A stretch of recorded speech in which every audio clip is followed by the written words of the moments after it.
ঘুমের সময় ওযু করিয়া ঘুমাও, ডান কাতে ঘুমাও, নবীর নামে দরুদ পড়ে ঘুমাও। 1000 বার যদি বান্দা দরুদ পড়ো সাল্লাল্লাহু আলাইহি ওয়া আলিহি ওয়াসাল্লাম, সাল্লাল্লাহু আলাইহি ওয়া আলিহি ওয়াসাল্লাম, আল্লাহর নবী বলেন তোর মরণ হবে না, মরণ হবে না, জান্নাতের খাতায় নামটা না লেখা পর্যন্ত।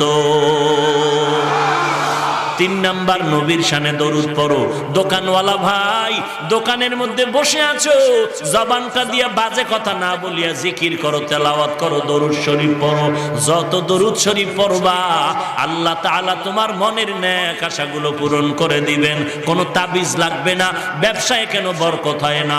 দরুদ শরীফ পড়ো, কোরআন শরীফ পড়ো, আল্লাহর জিকির করো, দেখবা ব্যবসা এমন ভাবে হবে তুমি নিজেও কল্পনায় খুঁজে পাইবা না। আল্লাহ